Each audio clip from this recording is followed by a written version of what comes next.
everyone, welcome back to the Band of Brothers podcast. I'm Elton, and joining me as always is Mr. Andy Placides. Hello, Mr. McManus. How are you? I'm not bad, yourself? Yeah, as you know, in the green room, very stressed, but, apart from that, yeah, wicked, man. On the plus side, you're not about to drop into the Netherlands, so I think, on the whole, it's not too bad. Any other day, apart from 1944, would have been a pretty good day to drop into the Netherlands. I can't see any reason not to go there. To be fair, I think 1941 through 43, you probably want to avoid it as well. Yeah, okay. Maybe 1960s onwards. Okay, yeah. That would have just raised a lot of confused questions from people. Yeah. It's generally just to get off my mash. Yes. But, Yes. Okay, I'm going to have to just resist the urge to do really bad gold member impressions now. Yeah, there could have been a few during this episode, I suppose. Oh, the day is still early. There might as well still be. Yeah. Well, we are here to talk about Replacements, Part 4 of Band of Brothers. And... If we'd have thought about this, cleverly, we should have had two other people do this cast for us. Oh, yeah, I see what you mean, yeah. Yeah. Oh well. Yeah, I didn't even think about that. That would have been easier as well. It would have been. We wouldn't have had to done it then. Oh, Jesus. Damn, maybe next time round we'll do that. Yes, in 10 years' time, yeah. Yeah. So, let's get into it. First impressions of this episode that you have of Replacements. How did you find it again this time? Well, again, before we got into the episode, I always remembered enjoying this episode. Bull Randlemen's one of my favourite characters. I've always liked him. He's always chomping on a cigar and, cares for his men. So I've always liked that aspect. Also, the film A Bridge Too Far is one of my favourite war films. And this is dealing with the same operation as that. So that's kind of interesting for me as well. Also, this has kind of got a lot of people. I mean, you got James McAvoy in this episode. Mm-hmm. And I thought you had Paul Rudd from Ant-Man and Chris Barry from Red Dwarf in it. But it turns out it's not them. It's just people that look and sound exactly like them. So. I didn't think there was Paul Rudd in there, though. No. Oh, I thought, I can't remember what the character's name is at the minute, but there's one guy and, he just looks like Paul Rudd. And I know a lot of other people think this as well, because if you type in Paul Rudd, Band of Brothers into Google, the other guy's picture pops up, because apparently a lot of people think it's him. Oh, no. Yeah, I think the last time I watched Band of Brothers, my last time out, I noticed that James McAvoy was in it. Oh, yeah. So that was good. And I was expecting to see him this time round as well. So, yeah, that was cool. I just love seeing that generation of actors coming through.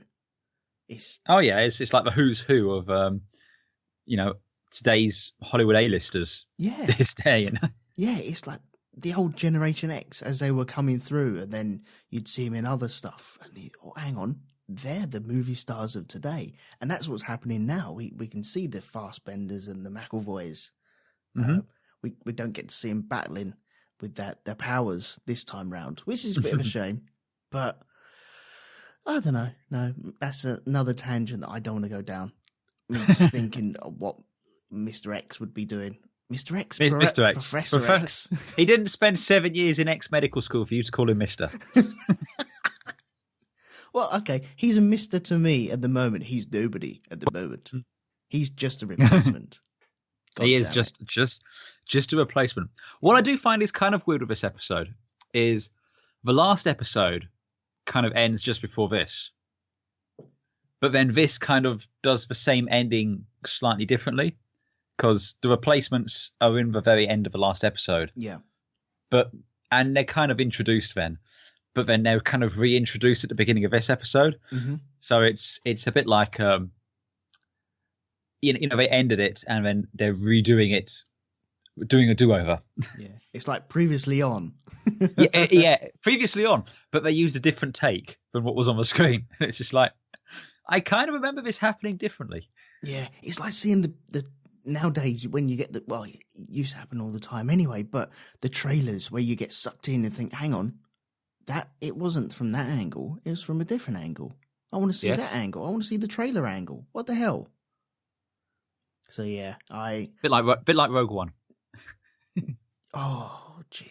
Yeah, and all the other films that I've seen that really just wind me out. It just bugs me. It's always bugged me. Always has.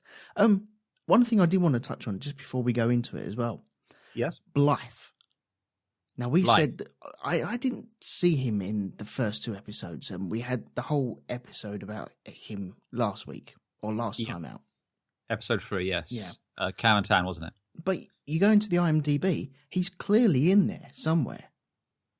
Oh, yeah, he's in there. And we know he's mentioned. It's just, this comes back to what I said last time. They don't focus. We just don't see him. He's just lost. I mean, it's a bit like, Malarkey and Garnier and Buck and Bull and, all these other characters, Shifty. You've had a minute with them to kind of know who they are and get a sense of them. Whereas Blythe is just like, just don't remember him at all. It's just not really recognised, is it? It's such a shame. Mm-hmm. But there we go. It might well have been they filmed stuff and it just isn't in the final cut. Or it might be that he is just so bland that we just never realised. It could be a bit of a hand from A and a hand from B, I suppose. Little column A, a little column B. Yeah, why not? Left out in the trailer again. Poor old Blythe. Oh, well. Anyway, should we get on with replacements then? Let us do this thing. Okay, well, this is all about... It centres around Operation Market Garden. Oh, yes. Which is where it was... The operation in Normandy went so well, they decided to do it again over in Holland. Yeah. Now, if I'm saying this incorrectly, then please let me know. By the way, I'm not a military expert, so you can't email in and have a go at me about that. So there we go. Well, I wasn't going to email in anyway. I just yell at you down the microphone. Yeah, fair enough. Yeah. But this is Operation Market Garden. This is about the Operation Market was the paratrooper side of things, wasn't it? Yeah. And then Operation Garden was the British tanks, etc., coming through. Yeah. Then the paratroopers would take all the bridges, secure the bridges, which would let all the tanks through, and then they can get... It's basically their way to Berlin in the quickest route. They were effectively trying to do to Germany what Germany had done to France at the beginning of the war, which is you kind of bypassed a more heavily defended border by going up through Belgium and the Netherlands. But yeah, I mean, Operation Market was the airborne side of it, but it wasn't just Americans. There was also the British Airborne was involved in this as well. And Operation Garden, as you say, was kind of a tank mission. But yeah, the goal was to kind of bypass the heavily defended German lines and to get across the Ruhr to give a good foothold into Germany. And as I mentioned before, is featured in the film A Bridge Too Far, which is fantastic. It has like every Hollywood star from the 70s in it. Wow. Like literally everyone. It's directed by Richard Attenborough as well. Oh, is it? It is. Really? Wow. Oh, yeah. It's any a very good film. Penguins in there? No, Richard, not David. Oh, okay, yeah, that's his. Any dinosaurs in there? Quite possibly, yes. I mean, Edward Fox is in there. Does he count? Yeah. Why not? It's got Michael Caine in it. He does. I've heard it's got Michael Caine and it's got Sean Connery. Oh yes, I believe it has Sean. It has just about everyone who was in British cinema in the 1960s. It's a most excellent film. Yeah, I think it has a submarine. No, there's no submarines, unfortunately, although we are showing the film down on Deck 6 by the big multiplex. If you want to get this joke, you need to listen to the Black Dog podcast. Yes, definitely. And listen to the Das Boot episode. That's where it's all explained. So don't listen to the Hunt for Red October, because it's not explained in there. Once you get to Das Boot, yes, then you'll understand that. Wow. Well, when we say understand... You'll get where it started. Understanding is a separate thing altogether. Yeah, that requires devotion and maybe at least 4 years worth of listening to us waffle on the Black Dog podcast. And alcohol, lots of alcohol, lots, and time as well. It is. It might well be something that once we finish that little journey through the adventures of the 501st, we might go back and pull out a few films which kind of tie in, because I know I want to do Fury at some point, because that's a very good film. A Bridge Too Far would be a great one. There's also the Battle of Britain. So yeah, there's a couple. We might do a little spin-off things afterwards, but let's get through Easy Company before we do that. Okay. Yeah. So this is, as you said, it's like a previously on. They're in a bar. No, the intro. Oh, nearly forgot the flipping intro again. It was. Did you recognise any faces in this one? I recognised Randlemen. Oh, okay, It was one of the guys talking in this one. But I only recognised him because last week out, I'd looked up his IMDb page, and there's a picture of how he looked. So I was like, oh, I know who that is. But yeah, they're talking about their replacements. Not their replacements, but how the people who'd been with the company since Curhi and jumped through Normandy and everything like that were very, very tight. And when new people came in, although they knew they could do the job, they respected them. They didn't want to get close and friendly with them because they were worried they would just die. Yeah, it's the turnover, isn't it? Where their old friends have left them. They've been either injured or killed. And the replacements come in to fill in that place. And they just don't want to get close to them. They don't want to be hurt again. They don't want to know their names and where they're from and who they are and what they're going to be after the war. They just they don't have that bond with them. It usually it seems like you've got to be bloodied with the person. You've got to go through an operation like this and survive, and then you're accepted. Then you're okay. Then you're allowed in. Yeah, which I can understand from a certain point of view. It's camaraderie, I suppose, as well. In there, I mean, there's a camaraderie that comes from going through combat together. Again, up until the point when you've served with the person, you fought with them. You haven't bled with them, so you're not really part of the unit. You're just kind of assigned to it. I mean, we even see this at the beginning of the episode with what's his name? Is it Cobb giving James McAvoy grief for wearing the unit citation? Going, you didn't fight there, so what are you wearing the unit citation for? Well, that's what I love about all that pub scene. It's all the guys that have fought a couple of times before. And, they're clearly bonded anyway. They've got that blood thing going on. And you got the new guys coming in and just sat around. And I suppose they're trying to mingle and then they're trying to laugh with jokes. But it's like Garnier. It's a bit, well, I say it's a bit like being the new guy at school, effectively, I suppose, isn't it? You don't know, you don't know the cliques. You don't know who the groups are. You don't know quite how to respond. Yeah. And we still see the guy who kind of bonded with Garnier last time is still friendly with them. Mm-hmm. He's like, what's going on with your friends? And then Garnier goes over. And Garnier's kind of being friendly in his own kind of arsehole-ish way. That whole kind of going over and talking to them and then like, who said you can laugh? You're okay, Yeah. You really don't know where you sit with him, do you? Exactly, yeah, But, he's got a good heart at the end of the day. He's a good guy.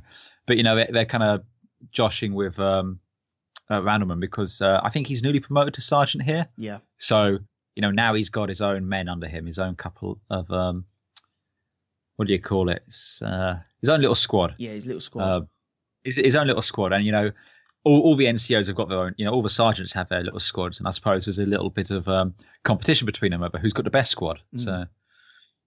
Well, that's what you also I like from Garnier. The way that he's flip flopping between the emotions of he's all right, and then he takes a piss out of Randlemen, and then he hang on, no, you don't get to take the piss out of him. He's the best guy on the company. He's the most intelligent guy around here.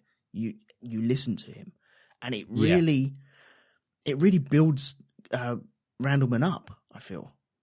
Oh yeah, and again, you can see that they respect him, which is kind of a nice touch there. And again, Garnier's kind of keeping them on their toes, and deliberately so, sort of thing. He's just kind of he's I think he's kind of opening the door to them, but saying you guys have got to step through it if you want to prove yourselves. You need to, you need to show that you're worthy of being here. So yeah, I mean that was all cool. You've also got Buck playing darts with the guys, and if you remember back in was it Day of Days or Curhi, when he was getting Winters giving him grief about gambling. Yep. He's still kind of playing the games with the guys, but it's a lot more friendly now. There's no money involved there, and you can see he's kind of letting them win, and then a bit of hustling going on there. You go, you're going to play left-handed all night? That's brilliant. It's pure white men can't jump, isn't it? It really is. Oh, absolutely. Just proper hustling. I love it, but it's once again it's Luz as well. It's that little banter that they know that what they're doing. They know they got this little scam, and do you know what? Let's put these guys in place. And the fact that he can actually throw a dart with his left hand, that is just bonkers. Oh god, yeah, that's respect for that. Yeah, I've tried that, and don't stand within 180 degrees of me doing that. I was going to say, safest place is in front of a dartboard, isn't it? Yeah, most probably, yeah. Anywhere like a man-shaped or a human-shaped silhouette around the dartboard, I won't hit, so you'll be fine. It'll be absolutely fine. I can't even throw a dart with my right hand, and I'm right-handed, so Oh, fair enough. You touched on it earlier on as well. Cobb having a little dig. He's the only one there who is being a real dick, like legitimately just being an arsehole. And I think that stems from his own inadequacies. He knows he didn't fight in Normandy. And okay, in his defense, he was wounded on a plane before they jumped. But even so, it's the whole thing, the kid will bully the weaker kid, so he's not bullied on, Yeah. So he kind of so he's doing that, and then I just thought it was a really nice way the way Randleman comes over, kind of thing, with a cigar, picks up a citation James McAvoy left behind, and goes, "Shit, Carb, you didn't fight in Normandy either," and then just leaves it at that and walks off, and then everyone's looking at him, and he's like really defensive, go, "I got wounded in the plane before we jumped," He was there. He was taking part in it, and he was. But again, he didn't fight in Normandy. He didn't. Again, to be fair, it was a DNS. It's a bit like he was the McLaren who broke down on the parade lap. You wish. You wish. I suppose he is the only one being a dick. You have Lipton come along as well, who's the new first sergeant.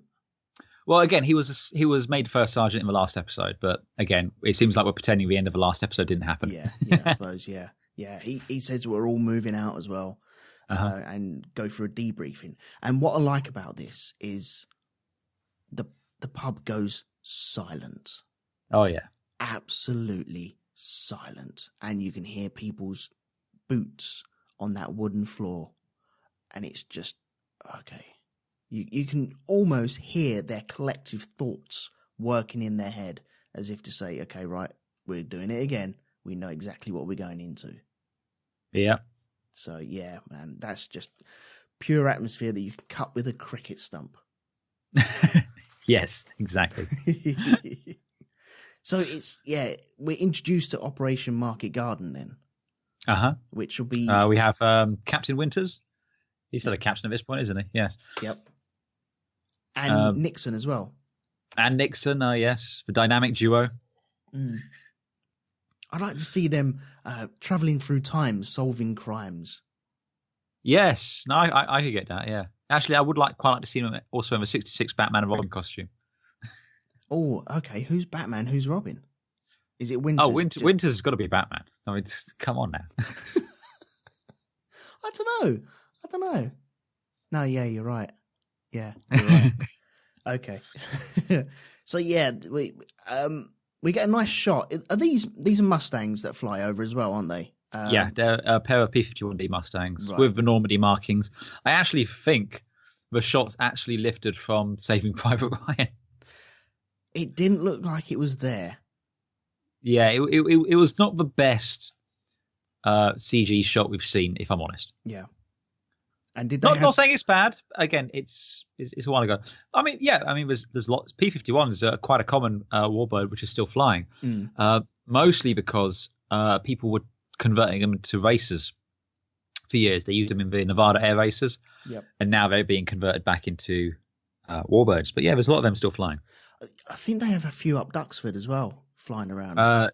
Well, they used to be one of them crashed, but there's still a few kicking around there. Yeah, right. Okay. I don't think there's a Mustang in residence at Duxford, but they do bring them out for the events occasionally. Right. Okay. I was watching World at War, and they were showing these Mustangs because they had the rail. I think Pete mentioned this in the Band of Brothers. Sorry, the Saving Private Ryan episode. Yeah. About the rails and the missiles. Rockets. The rockets that they had on there. Flipping out, man, that's impressive. That is really impressive technology that they had there. Just, it's awe-inspiring, I feel. Just amazing. It's impressive. It's impressive they had that kind of technology at the time. You know, I mean, obviously the mechanics of it are pretty simple and straightforward, but yeah, it's kind of cool. And again, it's just a nice shot to see the planes flying overhead. You get the sense that, you know, they have air support and things are generally okay. Yeah. Okay, so they get told what they're going to be doing. They're going to be dropping in and helping all the tanks come through, hopefully meeting up, grabbing all the bridges, etc., etc. They also make a big point of pointing out that it's a British plan by General Montgomery. Quite a few eye rolls at that point as well. Which it was as well, wasn't it? I know he wasn't in charge of the whole operation, was he? He wasn't in charge of the operations because that was Eisenhower, but the plan, Market Garden, was Montgomery's plan. Ah, right. Okay. Because again, there was rivalry between Montgomery and Eisenhower. So I think there would be though, and that's the same as Americans versus the British. Yeah. Well, again, at this point, you know, the British are having a hard time coming to terms with the fact that the Americans are effectively leading the charge here. Yeah. You know, again, Britain held out on its own for a long time, but, you know, now America's come, you know, the arsenal of freedom, but they've got the men, they've got the machineries, frankly, they've got the money to do this. So they're kind of at the tip of the spear. Well, they're pushing on as well, though. They're being successful in what is happening. Absolutely. So you can't blame America for feeling like the big boys rolling up, and you can't blame the British for turning around and say, "Oh no, this is our war. Come on, you know, we're going to be in charge of this." as we do, you know, we all talk like that. We all know that as well. Well, it's quite yes. But we see that our guys getting ready for jumps. We can see a bit like in at the beginning of Day of Days and everything. You know, they kind of they got their bags, the guns in the bags. But now they've done this, they're a bit more experienced. They know that okay, we don't necessarily need this because it's just going to get swept away with the second we step out of the plane. yeah, the leg bag, the good old leg bag. And I like the way that Bull is showing people how to hold it, and you know, if you land this way, then the butt is going to hit you right in the face, break your jaw. That's it, game over. Thank you very much. It's just so quick. He knows exactly what he's doing. He's been there. He's now done it, and in active duty, and it's just a guy to look up to. You can see why he's got into that position already, and so it's once again awe-inspiring. And for the recruits as well, to have them guys next to him. Because I think in the intro there was a recruit there, wasn't there? And saying that, you know, they had really good NCOs to look up to. That was Randlemen, actually. Oh, that was Randlemen. Yep. Oh, okay. Saying we had good officers for the most part. We had great NCOs. I'm pretty sure that was Randlemen. Oh, okay. I thought that was a recruit, but there we go. No. I could be wrong, but I'm pretty sure that was it. Oh, I wish they put their names on it, but still not getting any names yet. No, not yet. No, I'll have the tissues ready for when them names come up. Yeah, I'm going to need that.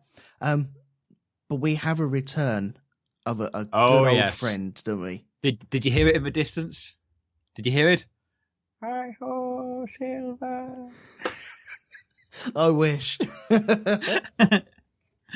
You get the old Lone Ranger soundtrack playing.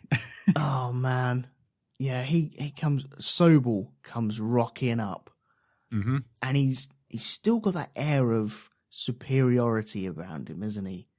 But he's very nervous around himself as well. He has to duck behind a truck to prepare himself. You kind of get a sense of, as he's arriving, he's not quite sure. You know, he's not prepared to see them necessarily. But then he starts seeing the reactions of like Garnier and Randlemen and everyone and Cobb. You know, and they're just like, oh my God, it's him. And I think that kind of empowers him. Yeah. Yeah, he's got I don't know what he's expecting as he rocks up there, because there are no salutes until he gets out. And it's almost as if, yes, I'm here, you should all be in awe of me. And the guys aren't, because they're just getting on with their job. They're getting ready. And I don't know, do they want to salute? Are they allowed to salute while he's still in the Jeep or not? Oh yeah, you would. I don't think you necessarily do it in the Jeep, but it's more. I think it's no one knows what's going on there really. Yeah, you know, you get a sense of Easy's like, shit, is he in charge again now? Is he our new XO or new commanding officer? You know, they're just not quite sure what to make of it. I suppose it's like, you know, you minding your own business, all of a sudden that horrible history teacher you had from school turns up as your boss at work. Oh, yeah, man. That would not be good. Fuck that. But yeah, what's the name of the guy who came back? I can't remember what his name is. Popeye, yeah, Popeye's back. Yep. He escaped from hospital and bummed a lift from old Sobel. Yeah, well, he was going to get reassigned, wasn't he? If he didn't get back out. Well, he was worried he'd be reassigned. He was worried that if he missed the jump, he'd be reassigned to another unit when he was fit. So he decided to take matters into his own hands and went off and rejoined. You cannot blame him either. Oh God, no! You know, it's quite frankly, if you survive the first 2 episodes of Band of Brothers, your odds of surviving the war are pretty good. Yeah. Yeah. Well, he'd be classed as not a new replacement or recruit or anything like that, but he'll be starting again in a different sector, squadron. I don't think it'll be so bad with him though, because you know he has served, he's got history there. You know, he's not out of boot camp. But yeah, he knows where his friends are. He trusts his friends. He's been through basic with them and everything. You know, they've got that kind of shorthand, and you know that's where he wants to be. So yeah. But then we have Sobel decides to test to push some buttons, really, by the looks of it. With Malarkey.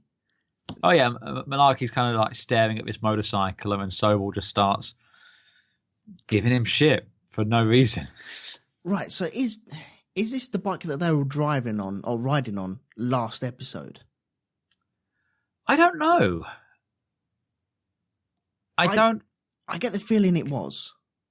I get the yeah, because that would make a lot of sense if this was actually before that last bit on the last episode.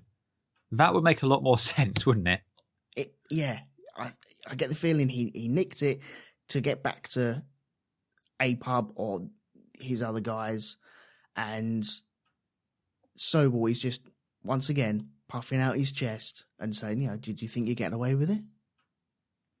Yeah, I just wonder, like you say, I wonder if they've just, you know, recut these sequences, and that bit from the end of the last episode should have, maybe this should have been at the end of the last episode, and then you cut back to, maybe it was another delay or something, I don't know, but that would make a lot more sense, I suppose. Yeah, which means, yeah. I don't know, but basically Sobel is purely there just to ruffle some feathers and give Malarkey shit. Okay, Cool. Well, then we move on to September the 17th, 1944. Wait. Not yet. There's something else you've forgotten. Oh, go on. What have I missed out now? Well, we've got Lieutenant Brewer insisting that I can't remember what the sergeant's name is off the top of my head, but tap his leg when the light goes green. And he's like, that's right, yes. But you'll be standing by the door. And he goes, yes, but just give me a tap. But sir, you'll be going, that's an order. Just tap my leg. And it's just like, why? Yeah, it's another Sobel, isn't it? I don't think it's a Sobel, but it's, he definitely hasn't. I don't think he's jumped before, at least not in combat. Right. So, he's the lieutenant is a replacement as well. Yes. Yeah. Yeah. It's just crazy. I suppose, just exercises, jumping, is one thing, but going into battle in proper operations is going to be totally different. You're going to have a totally different mindset on that. Well, it's like in Aliens, isn't it? How many jobs for you as this lieutenant? Yeah, 67 simulated. 2 actual combat drops. 2, including this one. Yeah. Oh man, but yeah, I've totally forgotten about that. So we have. It just reminded me of Sobel, but Sobel wasn't like that. I don't think he would. He didn't present himself like that. Well, I don't think Sobel would show weakness like that. Mm. Sobel would just like be really uncomfortable, but he wouldn't. He wouldn't ask. He wouldn't want to put himself in a position where he's got to rely on someone. Yeah, because he's just not that sort of a person. Yeah. Well, we saw him take a jump as well. Yes, but we saw him shit his pants beforehand. Yeah, yeah. This is what was his name again? Sorry, this other guy? Lieutenant Brewer. Yeah, you can see it already written all over him. But, yeah. Well, they all make it to Holland anyway. And oh, yes, they do. You have a cutscene of all the parachutes coming down. Now, someone cuts a piece of their cloth off, which goes back to is it Day of Days? I think it's Day of Days, where Malarkey had the Nazi flag, and we were wondering, is that the poncho? They found a poncho, a German poncho. That was, yeah. I think it's just silk from the parachutes. Yes, because the parachutes are camo. Yeah, which I didn't realise. A long shot, they don't look camo. Getting close together. The reserve shoots are normal. Yeah, it's the guy I thought was Paul Rudd, but it's not Paul Rudd. Right. Cutting the parachute section. Who's he playing? He was playing Webster. That was it. Right. So that clears that up now. That was just a slice of a parachute, either for nostalgia, posterity, or just for shits and giggles to wipe. I think it's a bit like how, if you recall in Saving Private Ryan, he had the sergeant who was collecting the sand from everywhere he went to. Mm-hmm.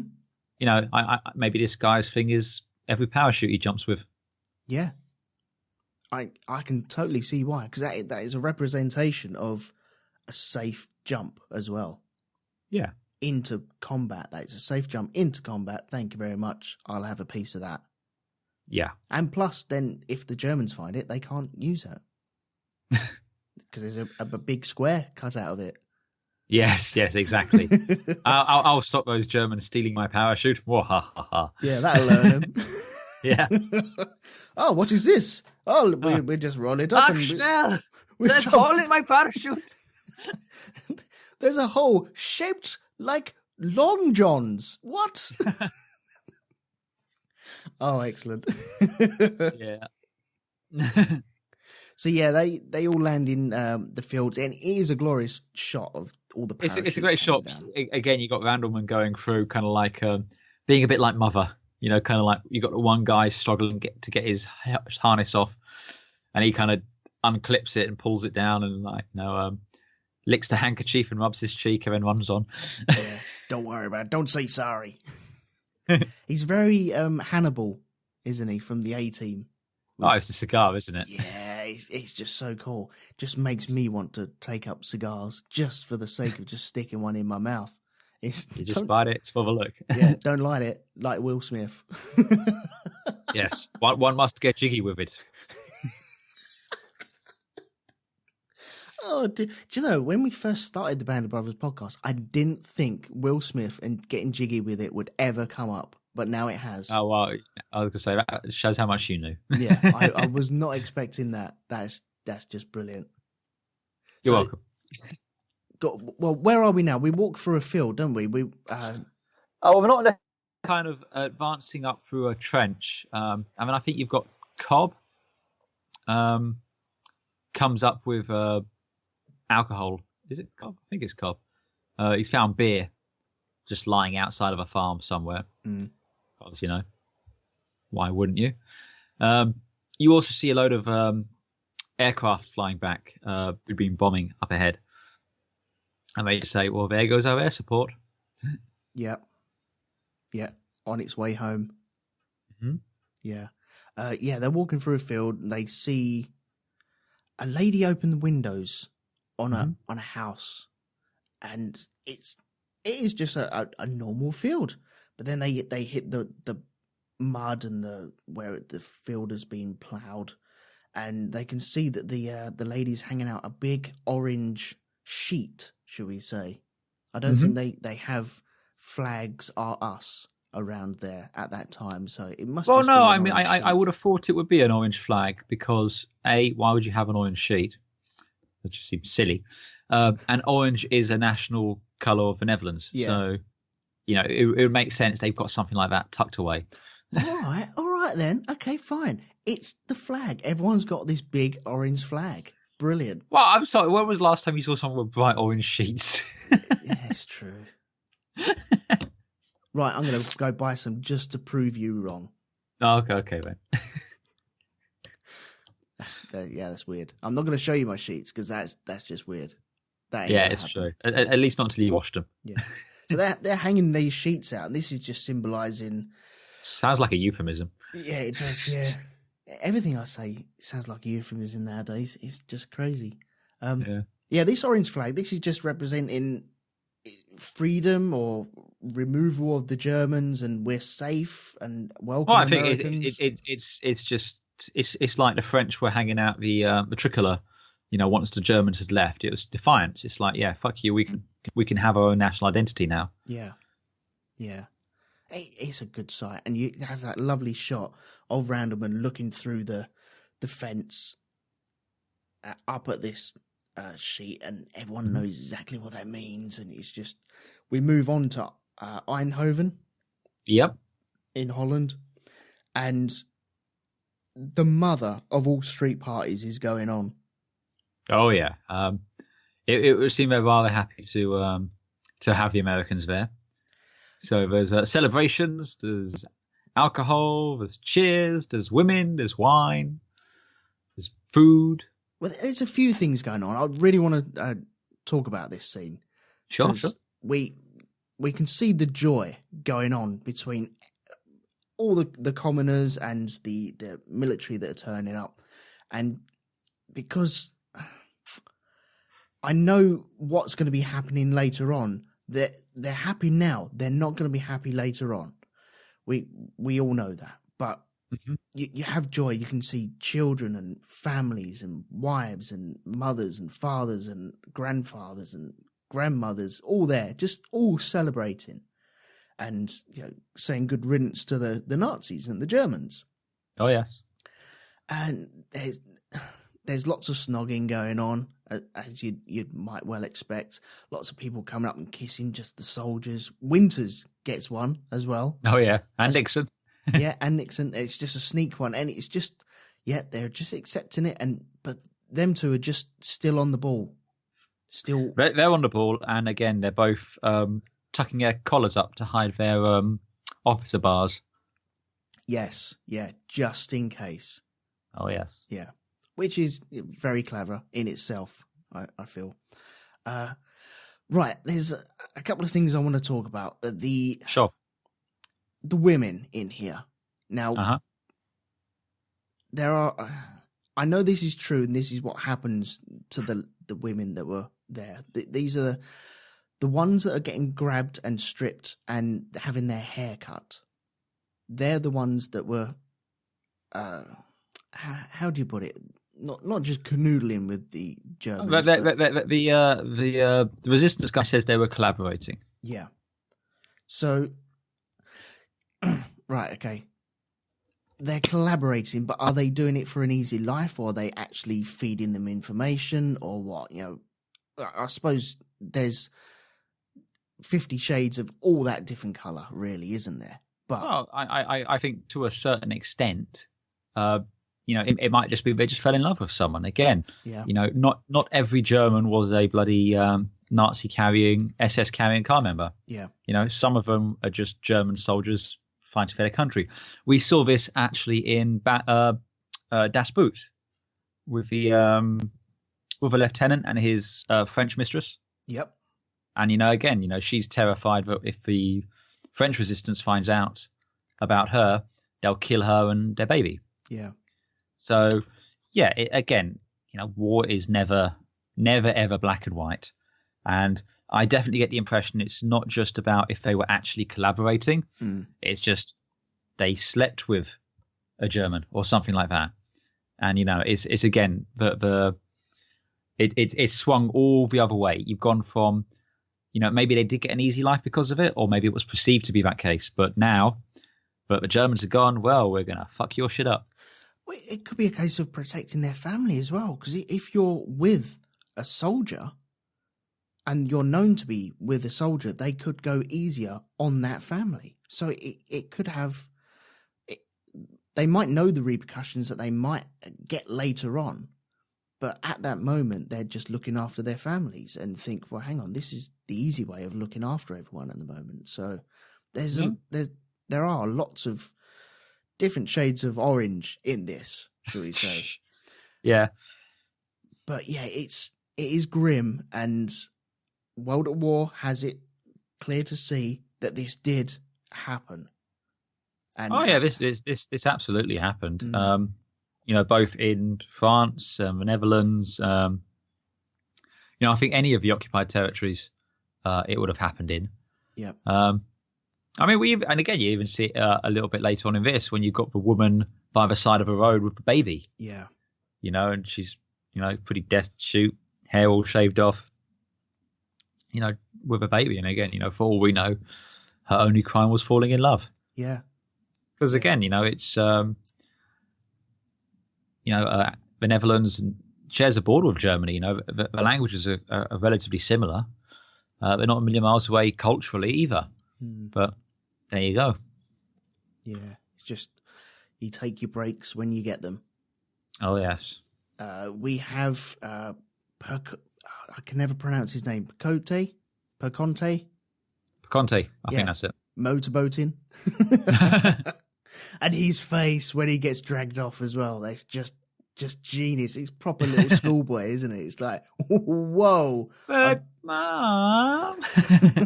I'm having too much fun here. That was just genius. I love it. I absolutely love it. And we get the meeting of Winters and the Resistance as well. And the introduction of children and working for the Resistance. And they're just sat there going, well, hang on, they're kids. They can't rely on kids.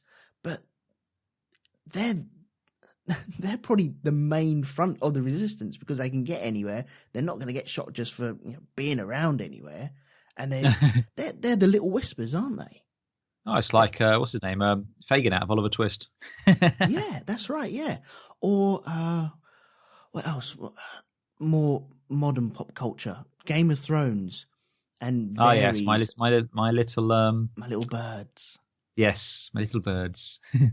It's I think it's brilliant, and I love the way that Winters and Nixon come together, and they just decide, this is the only way to go forward.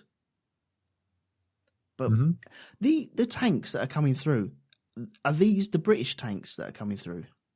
Well, I mean, The first tank is definitely a Sherman tank. I think the second one is supposed to be a Churchill. Right. I think it's supposed to be the British tanks, and the British did operate Shermans, but I'm pretty sure that the second Churchill has a US star on the top of it. Right. Well, there's a Jeep leading it as well. Yeah, well, again, the British used the Jeeps, so that in of itself isn't anything untoward. Hang on, let me just see if I can find a quick screen grab of it. Yeah, the Churchill has a US star on the top of it. Oh, okay. But it's got a British commander. Right. So, yeah. Yeah, Montgomery turned around and said, no, we're commandeering that one, and we'll put a British man in there, and he'll lead it, because that's what we do. Yes, terribly. Frightfully, what? Yeah. So, but yeah, they're British, it's British officers on those tanks, so yeah. Yeah. Anything else about that sort of scene that you want to talk about on there? Not especially. I suppose other than, this is... Scenes like this were played out in France and in Paris when we got there. I don't think they're in Paris at this point of the war. But this is kind of the only real time we see everyone being really grateful that the Americans and the Allies are there. Mm. Just in Band of Brothers anyway. So it's kind of nice to just see that little snippet. Yeah. So, yeah, Winters decides that we're going to be using the Resistance and the kids for the reports. Uh-huh. Then it moves on later on during the night. It's recruitments again. This is the guy that wanted to be tapped before he jumped out of the plane. Yes, Brewer. Lieutenant Brewer, who is... He's not the CO of Easy, because that's Winters, but he is the platoon commander. Yeah. So he is what Winters was at the very beginning. And they're trying to dig in somewhere. This is another little village town on the outskirts of... I think it's just somewhere on the outskirts of there. Yeah, they just went to secure the perimeter. So they're just, it's probably just a farm somewhere out there. Yeah. They bump along a father and son, swap chocolates and other stuff, and kid's face lights up when he gets chocolate. It's just like an advert, really, isn't it? Oh, yeah.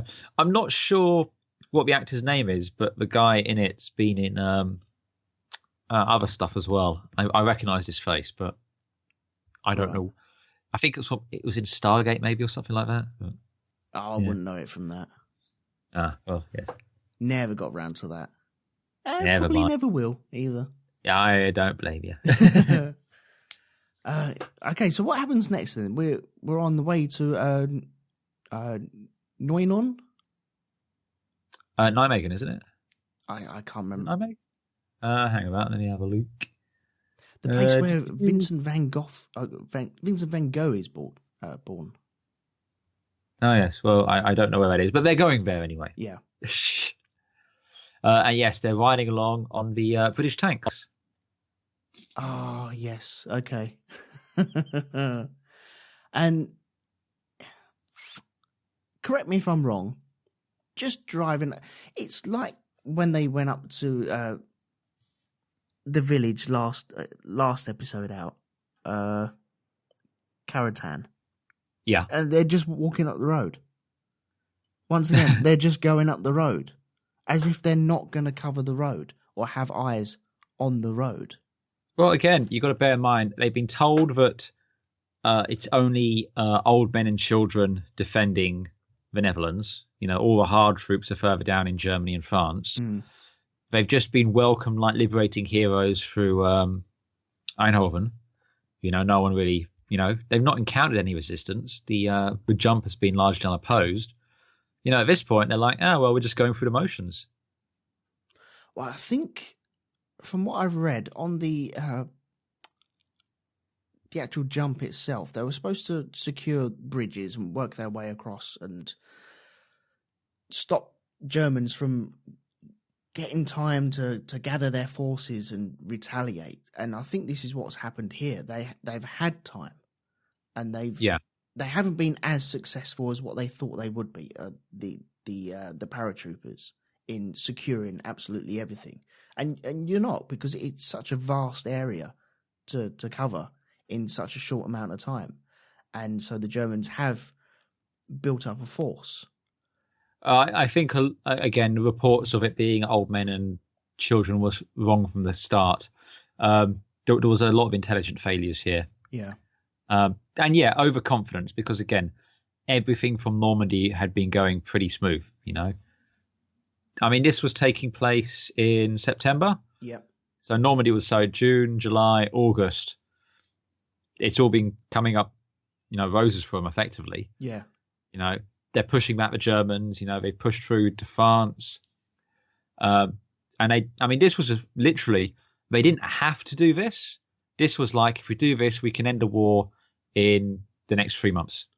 Yeah, they were looking to end it by Christmas, weren't they? All right. It's always Christmas with these guys, you know, always Christmas. Yeah. Well, it gives them a nice focal point, doesn't it? Yeah, I suppose so.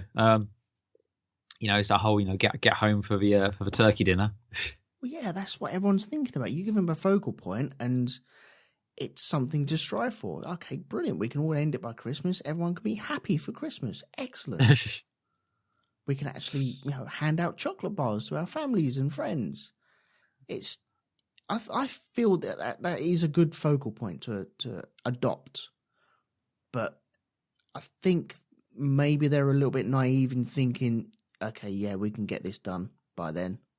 All I'd say at this point is they've done 1.5 world wars in which every year it'll be over by Christmas. Yeah. Because, okay, maybe it's a good focal point, but because of that, it's always the focal point. It's always, we'll try and have this done by Christmas. Okay, we'll try and have it done by next Christmas. Okay, we'll try and have it done by the next Christmas. Yeah. Oh, shit, we finished it in May. Oh, well, never mind. Damn, can we just carry on for a little bit longer? Exactly. We'll stop, but have like a little peace treaty where we won't officially end it until Christmas Eve. Right. Yeah. So we're heading up a road, and one of the lieutenants jumps off and walks ahead. It's Lieutenant Brewer again. Yeah. Our platoon commander. One of them remarks doing something awfully Patton-like. Yeah. General George C. Patton. Yeah. You know, kind of walking out in front. He's like, and obviously, you know, he's new. Whereas the older hands are like, well, it's probably not a good idea, Lieutenant. You should probably, you know, come back away from being exposed. And as soon as he turns around, he goes, "You what?" He gets shot. Well, he's gone to look closer with binoculars. 20 meters up ahead. You're not going to get a better look. It's not going to make that much of a difference. And so it is a bit of a schoolboy error, and he cops one in the throat. Whereas everyone else drops into position, and the tanks start moving around. We also there's a half track. They see the half track, and at that point it's like, you know, contact, and it's just like, get off the tanks. Yeah, shit goes down here. It goes down real quick. I mean, this is all really well done, this whole sequence. Yeah, it's brilliant. This ain't old men and children. Oh God, no. You know, this is not. I mean, and while this is all going, you know, you've got the lieutenant up front. You know, he's got blood pouring from his artery where he's shot, and Randleman's run up and he's like, "Medic up front, medic up front," you know. Yeah, and then the medic goes up there. Everyone else gets down. Everyone's on the bank of the road. Mm-hmm. And then at some point, the medic gets it as well. Well, you've got all the guys in the ditch, and they're all kind of like cowering there. And Randleman's going, "Move, move, move!" Like Winters did in was it Day of Days or Carentan? It's Day of Days. You know, he's like both really. But you know, he's like, you know, you're sitting targets if you're in the ditch, sort of thing. And the new recruits effectively are just kind of frozen there. Yeah. And they see the medic get shot, and they're still frozen. And you know, the ball gets down there and has to like literally start pulling these guys and say, you know, you're a sitting target. Move, get into the town. Yeah.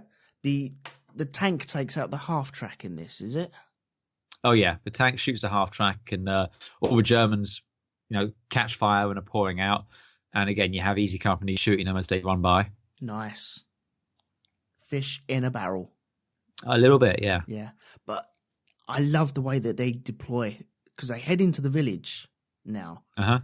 I love the way that they deploy through this. I think it is just shot so well. Oh yeah, I mean they got some really cool techniques again. When they see them looking at the lieutenant, it's kind of like very juddery slow motion. Mm-hmm. You know, that sense of everything's kind of high frame rate there.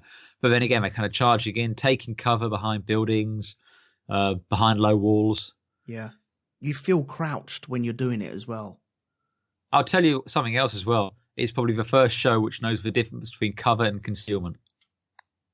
Okay.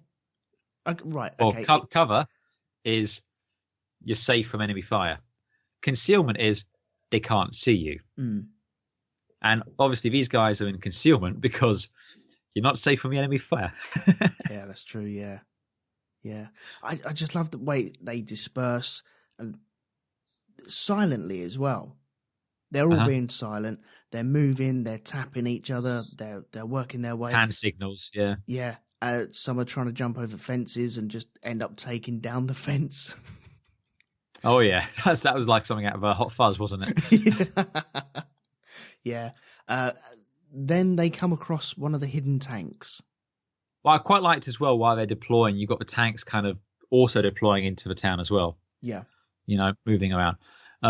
But yeah, then you have Randleman sees the Tiger tank and other sergeant whose name I can't remember, and I've not been able to remember this entire episode, so sorry about that. But him, they go back to tell not Chris Barry that there's a Tiger tank hiding behind a building. Oh, that's and if you Martin, just shoot down the building, is it Martin? There you go. Fine. Yeah. Dexter Fletcher. Yeah.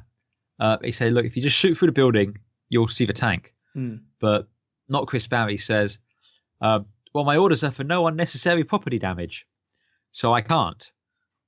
And these guys are all like, but tank, building, you see our problem here. But he's going back to the British accent as well. Because he's all he's missing is a monocle. I can't shoot something that's not there. If I can't see I can't shoot it. I said good day, sir. Would you please remove yourself from my tank? You are dirt in it. Yes. I do feel there's a certain sense of invulnerability as well in the tank, because at this point, certainly in Band of Brothers, when the tanks show up, the good guys win. Yeah. Simple as that. Every time we've seen it, be it in Normandy, in Carrolltown, every time the tanks, you're invulnerable at that point. So you got the sense that with this tank goes, I don't need to worry about no beastly Germans. I have a tank, sir. Yeah.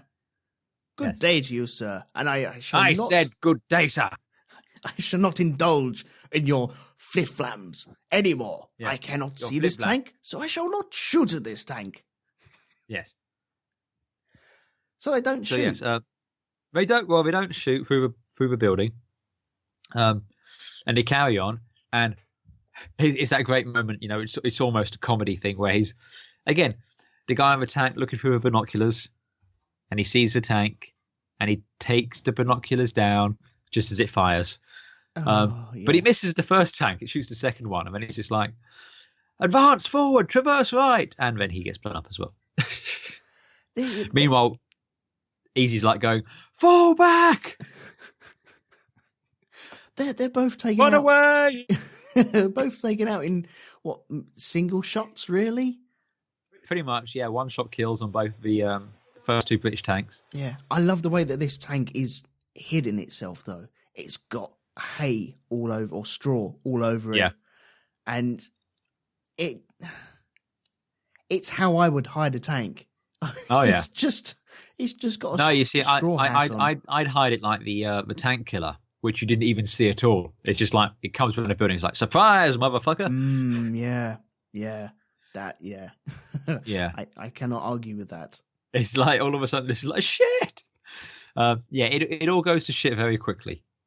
And then you've got the machine guns open fire, both on the top of a building and windows and everything. And it's just like, well, gee, it's a shame no one told the Germans about unnecessary property damage. Exactly, yeah. Yeah, because they're perched up on top of the building, just laying it down. Oh, yeah. And yeah, you've got, again, Bull kind of hides behind the tank and everything. And you've got, so again, it just starts mowing people down. It was just a bit of a bloodbath, wasn't it? Fish in a barrel. Yeah. Someone jumps through a hedge, and because there's a ditch on the other side of the hedge. Yeah. And well, he goes, follow me through, and he kind of goes low, and then the second guy just kind of stands there and just gets pelted with machine gun fire. Which is what we've seen before. I suppose it's a case of, okay, right, there's one man running, there's going to be another man running very soon. We had that going into Karatan with one of the guys round the side, and he got out of it. The second man got pegged, and this is what happens through this hedge. He goes through, then someone else gets pegged behind it. Was this McAvoy? This wasn't McAvoy getting done there, though, was it? This wasn't McAvoy, no, but I think it was one of the new guys. Right. Okay, so then they start falling back. They get the shout to fall back. One of the Cobb, he's a fucking lucky bastard, man. Yeah. Fucking hell. So this is mortars now, isn't it? They've opened up with mortar fire, yeah. And Cobb nearly catches one in the helmet. Yeah. He nearly gets shot. You've also got Bull trying to run for cover. And as he's running for cover, the tank gets hit and shrapnel lands in him, wounding him. Mm-hmm. And then you've got him trying to crawl along this ditch while the now driverless, crewless tank is still kind of creeping towards them. And it's just like the most clenching moment ever, where this tank's just coming at walking speed, what have you. But because he's wounded, he can't get out of the way. It's just like, obviously from the Alien Prometheus school of running away from a falling object. It's running away very slow. It's a case of you're sat there going, just stop crawling. It'll bypass you. It'll go in front of you. Don't worry about it. But it's a case of, okay, there's a zombie walking after me, but when you put them on fire, they're even more dangerous. And this driverless tank, which is now on fire as well, is heading slowly towards a wounded soldier. Yes. And you just can't help but... I nearly crawled away. I was sat there on the floor just watching this guy. I want to crawl away as well. It's making me uncomfortable watching this. Yeah. It's, It was, like I said, it was just clenched with it. And it keeps cutting back to him. It almost reminds me of that bit in Austin Powers, when they're on the big roller.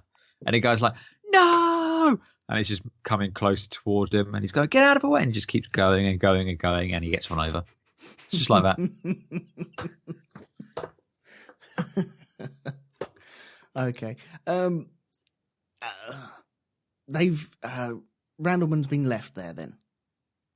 Well, we don't see what happens to him. We just see that they're falling back at speed. Yeah. While they're falling back, you see the other two new guys jump into a foxhole, and you've got James McAvoy's character, Miller. Miller's lying there with a hole in his head. Yep. Which is kind of quite gruesome. Again, the call comes through to fall back, so everyone's just running through it. The surviving tank's trying to get away, gets shot. Buck. You also see Buck gets shot in the arse, and he's like, "Just leave me!" And they're like, "Come help me!" And they go and knock down a door and load him onto that and start dragging him away. And effectively, Easy Company has to go with its tail between its legs. There's a couple of tanks on the ridgeway, kind of holding position, opening fire. A couple of trucks behind that. Yeah. And you've got a moment then with Buck. He's on the door, and I think they're looking at him. And one of the guys turned around and said, "Oh, look, one bullet, 4 holes. So this bullet has gone in one cheek out the other cheek, out the other side of that cheek, into the other cheek, and then out the other side. Ouch. That's gotta suck. Yeah, man, that's just not good. But yeah, they're falling back. The town's, it's on fire. It belongs to the Germans. We have Winters and Nixon there, kind of like going, "How bad is it? I don't know yet." And then Nixon gets shot. Oh yes, I'd forgotten about that. That really, that was a proper jump scare. That was. Well, I thought it was Winters got shot. I'd forgotten it was Nixon. But yeah, it's a proper jump scare. And he's like, "Are you okay? You okay? Yeah, I'm okay. I'm okay. Am I okay? Why are you looking at me like that? Stop looking at me like that." Well, yeah, he's going to be in shock from it, isn't he? It's not even a ricochet, is it? No, it went clean through the helmet. Yeah. You can see the graze across his head. But yeah, it was a lucky son of a bitch. But you just see all of Easy Company now on the trucks, and it's their first real defeat, and everyone's like bloody hands and just like a bit shell shocked. They're just not used to this. No, well, there's people asking about Randlemen. Dexter Fletcher, Martin. Lipton tells them they've got 4 dead, 11 wounded. Yep, and it just fall back, isn't it? It is, yeah. They're not used to this. It's run away, run away. You see Cobb's quite distraught by it all, by the looks of things. Mm-hmm. You definitely get a sense that there's no longer any replacements and originals. Now they're all just Easy Company.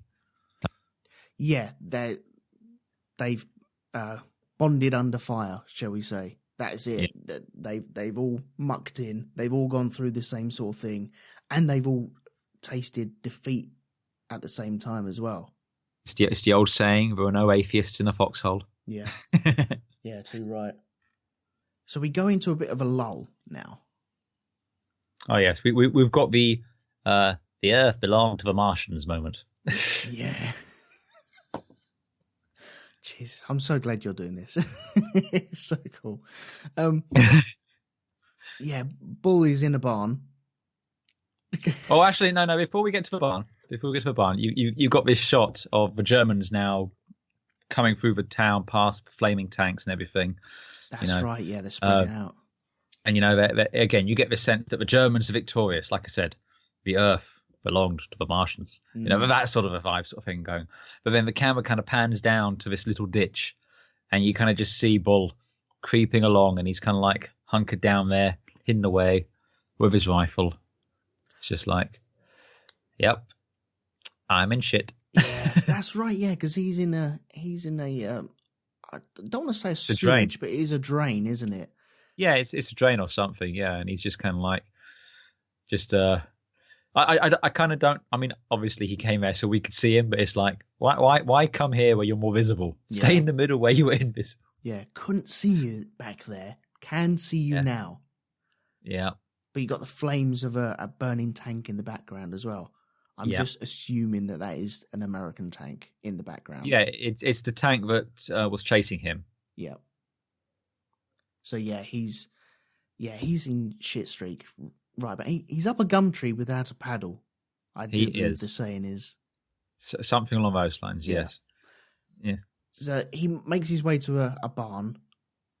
Oh, you do get a very cool shot straight after that, though, of the ammunition cooking off in that tank. Cooking. Oh, yes. You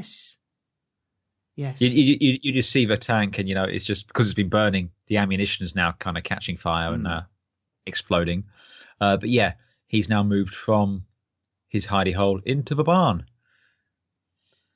sorting himself out, trying to be as quiet as he can.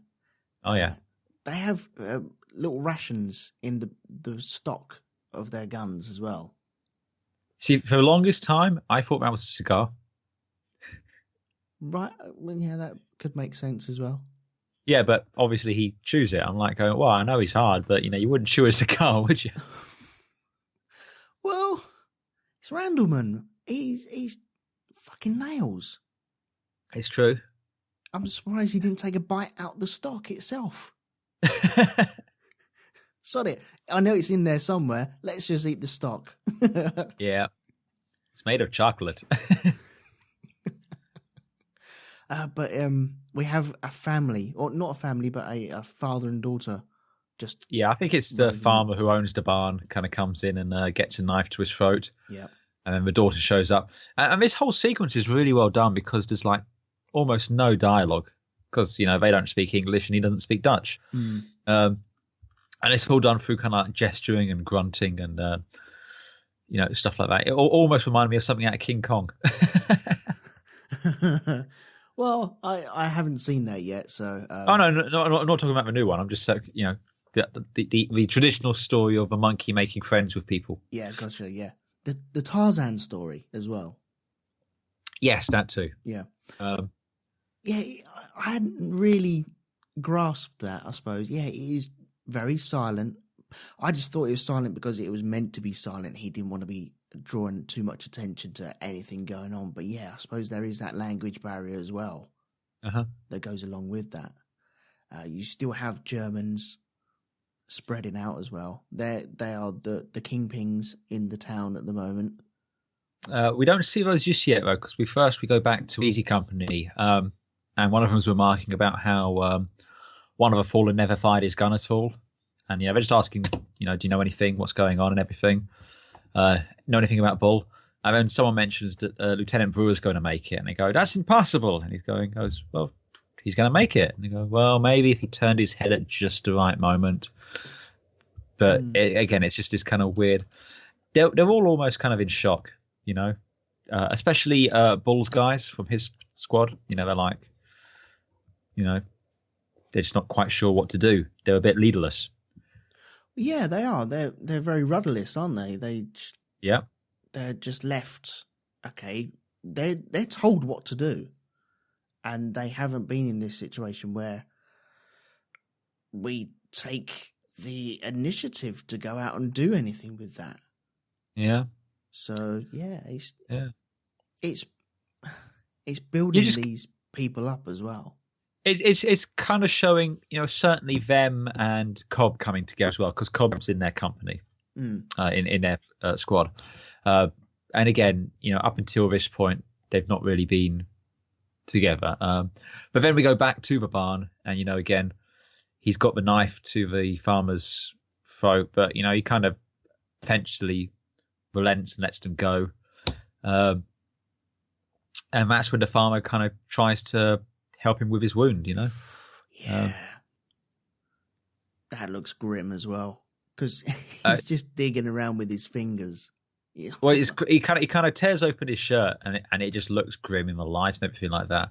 And he's trying to pull up this thing, and he's going, just pull it out. And the guy says something in Dutch, there's the bit where he pours the alcohol on from his flask. Yeah. And Bull just goes, oh, and he goes, you want some? And he goes, no, and he just drinks it himself. It's like, there you go. Yeah, I'm gonna need it anyway. Yeah, I need a bit of a drink after this. But he's like, yeah, he can't get anything, so he just pulls out his bayonet and gives it to the farmer. It's like, yeah. I mean, again, that just kind of shows how hard as nails this guy is. He's just like, yeah, just cut it the fuck out. He's just Rambo, isn't he? He really is. Just, do you know what? Let's put a bit of gunpowder in there, set it ablaze. There we go. Yeah. It also reminded me of that scene in Black Hawk Down where they're trying to get the artery. Do you remember that? Uh-huh. And it's just, that just makes me wince every single time that does. Had slightly better results this time, though, it must be said. Yeah, but that is just it's just a gruesome scene. It's unnerving. The scenes are different, but it just reminded me of that when you saw him digging out, when the fingers go in there to try and dig it out first off. It's what the fuck are you doing? Jesus Christ. It's like when he holds out this bit of metal where it's like, souvenir? Yeah, he's like, no, I'm all right. I'll be like, no, thank you very much. I'm pocketing that. Yeah. Sod the person who's cutting the parachutes up. I'll have a bit of shrapnel that's gone into my shoulder blade. Yeah, but that's when the Germans show up again, and all of a sudden you got a half track full of Jerry shows up. And that's when, oh dear. So this guy walks in, he's just to take a piss, really, and have a little nose around. Uh-huh. And just so happens at that time these are the Germans heading to Eindhoven to bomb Eindhoven. And it just so happens they fly over at exactly the right time. I don't think it was Germans. I think it was the Allies. I thought it was the Germans going over to Eindhoven. Not entirely sure. I'll have to see if I can find that. But you see, the Germans, I don't think at this point they really had the ability to do any bombing. They were largely down to just fighter defense. Right. I will have to check. But I think it was the Allies bombing Eindhoven to try and dislodge the Germans that were stuck. And that's why they mentioned that they won't be, cheering for us the next day because we've just bombed them again. Right. Okay. Again, don't quote me on that. If someone knows better, please let us know. But I think it's the Allies flying over on a bombing raid, and that's what drowns it all out. Because the guy, he sees the bloody tissue, and he's about to leave, but then the girl knocks something and makes a noise. And he comes in, and then as the noise gets louder and louder and louder from these bombers, Bull kind of lunges out, and they have this little bayonet fight, which again, it's pretty brutal. It kind of reminds me again of that bit out of Saving Private Ryan, with the not Steamboat Willie stabbing the other guy. Yeah. But yeah, it's especially when he kind of like plunges the bayonet in. And the blood splatters on his face, and the girl just kind of catches a look at him, and he's just got this look on his eyes. It's just like, oh wow, that's just, don't want to run into him in a dark alley. No, he's just a monster, just absolute monster. But I do like their fight. It's clearly just improvisation. What is to hand? What can we do? How can I use his weapon to hurt the person in front of me? The bayonet. And then the stock, and just swinging guns at each other. Oh, yeah. It's just, they both know they're in a fight to the death right there and then. And they need to sort it out quickly, and they need to do it now. And what better way than the sound is covered by these planes going over. I only presumed they were Germans going to bomb Eindhoven. But your idea sounds more correct to me because of I just don't think at that point of the war the Germans were really in a position to mount a bombing raid somewhere.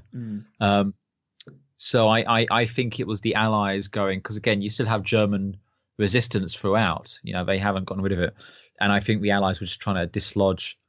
Plus, just historically speaking. It was RAF and American bombing largely destroyed the town, which is why it was rebuilt after the war, and very little of the historic city still remains. Right, okay. Cool. No, I didn't even think about that. I just naturally assumed. Bloody English again. Naturally assumed these sort of things. Just to make an arse out of you and me, my friend. Oh, yes. Every single day. But absolutely. Yeah, brutal But scene. you got Bull kills the guy, and then he kind of just drags him to hide him under the hay, and the farmer tries to help, but Bull just kind of like just kicks him out effectively, just go, leave it to me. And that girl just kind of looks at him like he's a monster. Fair play, I mean that's a pretty brutal thing to have to witness. Yeah. We've also got, while this is going on, his squad. Well, it's Garnier and I think Shifty say they're going to go and look for him, but it's his squad say no, we'll go. Yeah. And Garnier goes, okay, off you go. And what you see is Cobbs sitting there like going, I ain't going back. Yeah.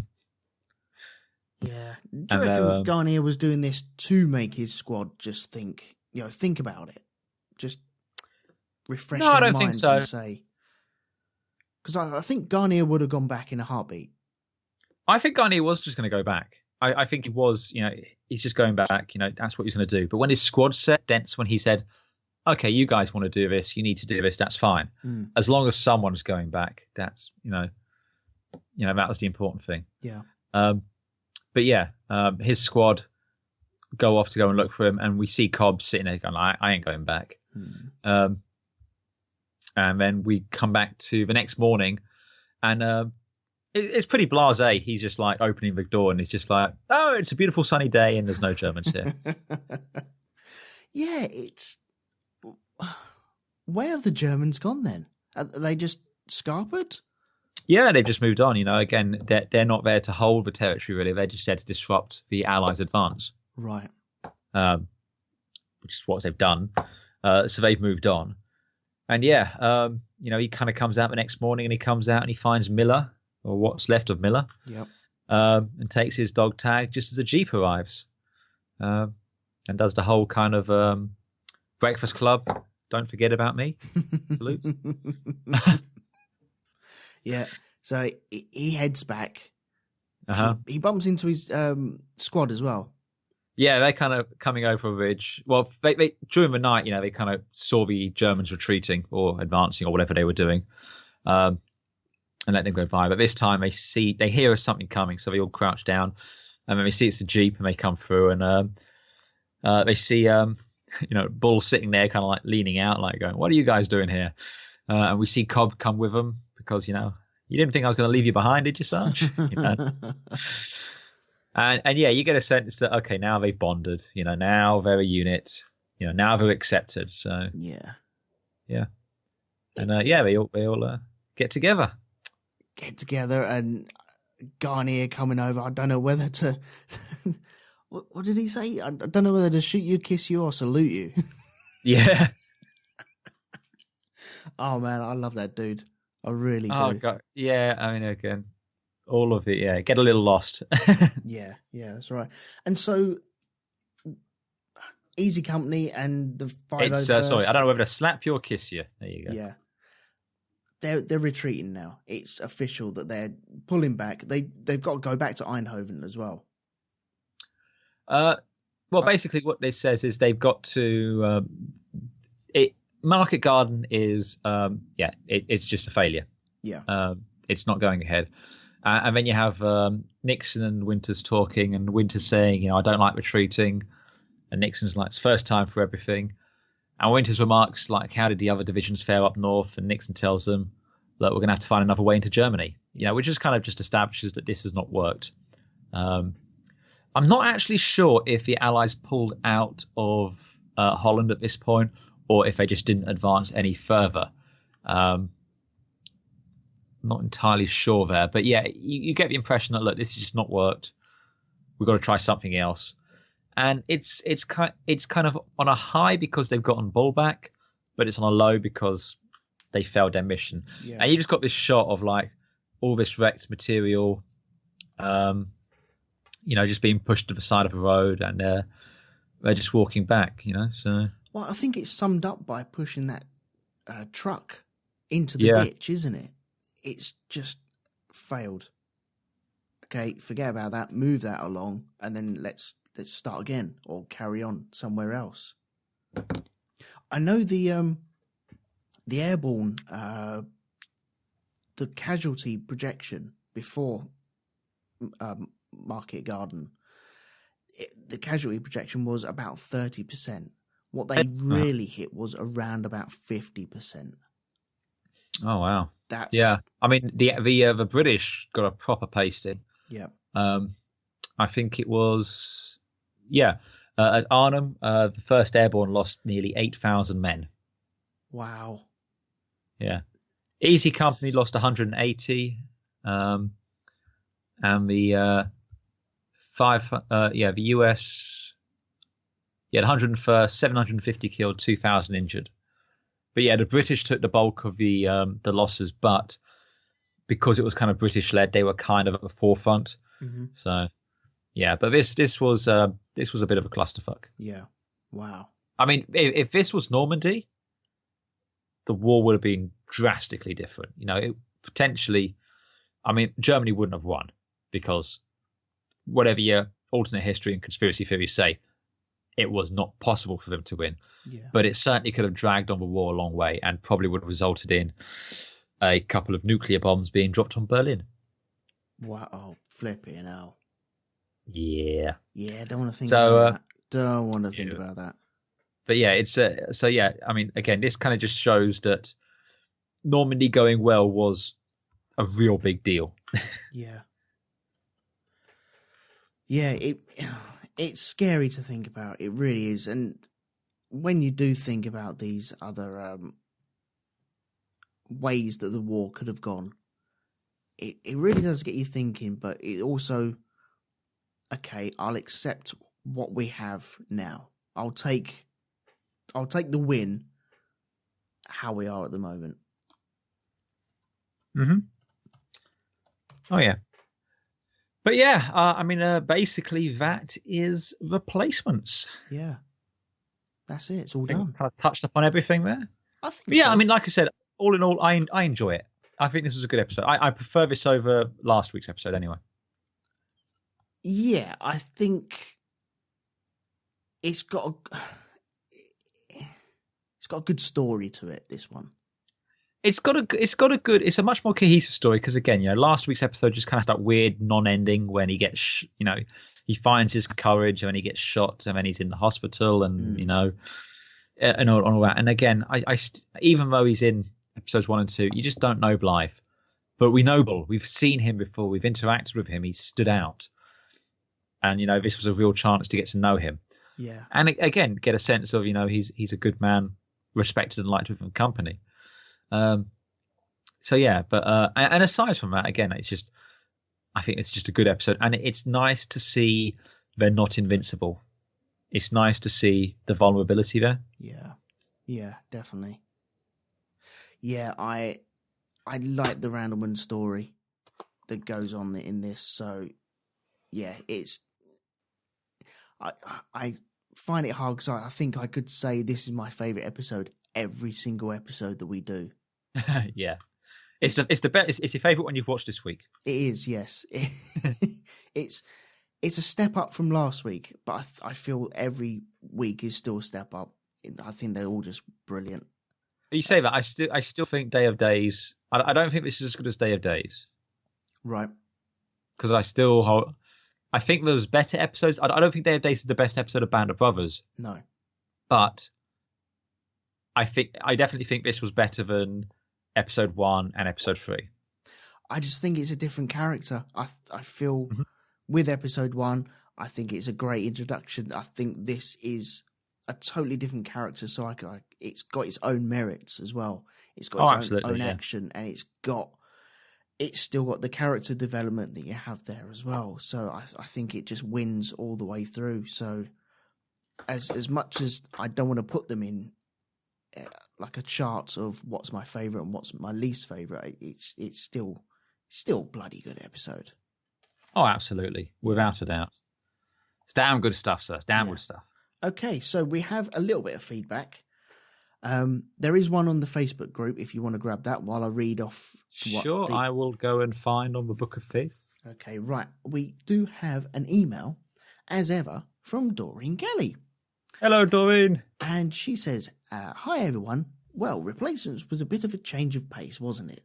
Elton and Andy were right about the gang mentality, about who was at Normandy and who wasn't. However, it was telling that everything changed when they were deployed. The drop went a lot better this time and looked really peaceful with all of them dropping out the sky. They got a hero's welcome but had to witness the harsh realities of the reprisals of the perceived collaboration. And then at the end, the town was in flames. The realities of killing were shown in extremely personal ways in this one. Thanks. Yeah, might as well just read that out at the beginning and have done with it. Yeah, it's true. We could have had an early night. I could have gone back to Mass Effect. God. Oh, yeah, you're playing that, aren't you? Not right now, I'm not. Oh, okay, fair enough. Okay, quickly, how is it? I'm enjoying it so far, to be honest. It's too early for me to kind of give any definitive responses, but yeah, a lot of people have been kind of very down on it, and I don't see that as yet. Okay. So. Good. Yes. Good. Excellent. Band of Brothers and Mass Effect reviews. There you go. What more can you want? They go together like, peaches and bananas. Anyway, we have more feedback from Donna Lumsden on the Facebook group. which you can all find at facebook.com/groups/Band of Brothers Podcast. I think so. Something like that. Just type in Band of Brothers Podcast and it'll pop up. Yeah. Anyway, and she writes, just been watching Replacements. Initial thoughts, rather random and in no particular order, which is how we like them. Easy company, first defeat/retreat.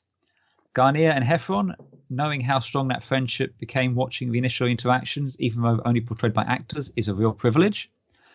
Robin Lang, Scottish actor with amazing South Philly accent as Heffron. Plethora of post-Band of Brothers acclaimed actors continues with James McAvoy, pre-Shameless as Private Miller. Sobel with a motorcycle, how much does that echo the Can of Peaches episode, but his power is now gone? It's an excellent point, actually, yeah. Yeah. And anyway, let me just finish this. And unnamed tank sergeant with a what-ho ridiculous British accent. Really?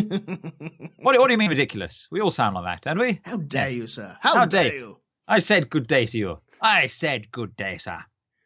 Nope. Good day. Good day, sir. Yes, it's true, the whole Can of Peaches thing, but now he's got no power. He's got, yeah.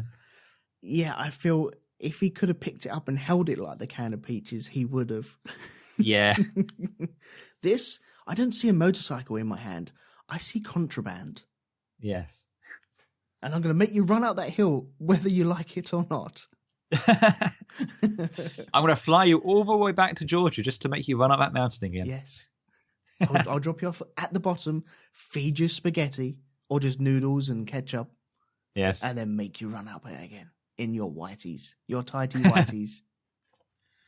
Who misses? Yeah. Okay, so that is Replacements done then. That is indeed Replacements, yes. Next week we have, or next time out, we have Crossroads. Yep. I'm struggling to remember this one. It's one that I don't really remember. I know there's shots and there's a very famous scene from Band of Brothers in this. Mm-hmm. But apart from that, I cannot remember it. Yeah, again, I like you. I definitely remember this. I seem to recall is a it's one of those letters where the protagonist is writing a letter reminiscing about events. Yeah, you know, and that's kind of how it's portrayed, which is great. You know, and it works. And yeah, it's got that scene with Winters, which is iconic for Band of Brothers. But outside of that, don't remember a huge amount of it. But it's focused on Winters, and every episode of Winters is awesome. So I love it. Good. Okay, cool. Well, next time out, yeah, please join us for that. It'll be in a couple of weeks' time. But if you want to get some feedback in for that, please drop it along to rogue2media@gmail.com, or you can leave it on the Facebook group, which we've mentioned before. If you just type in Band of Brothers Podcast in the search bar, it will pop up, so you can leave your feedback there if you wish for us to ruin it for you on this show. But until then, Andy, would you like to plug away on anything that you do?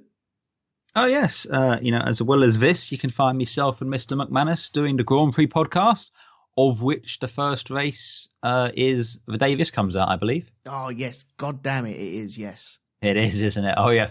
And yeah, like a pair of junkies without a good fix, we have been waiting for this moment. I have been, how the kids say, I've been jonesing for this. Oh, so much, so much. But put it this way: a couple of weeks ago, I had to, force Elton to do a podcast about it. I suspect next time out, I'm going to have to hold him back. Yeah, I think so. Yeah. Yeah. Yes, you did make me do that as well, didn't you? I did. But it worked out in the end, so there you go. Yep. And aside from that, you can also catch me on Space Dock Jury with Miss Lee Metcalf and the Reverend Peter Organ, where we have a civilized and cultural discussion about the merits of various forms of spacecraft, and we totally don't argue over fictional numbers that we made up ourselves. Sweet.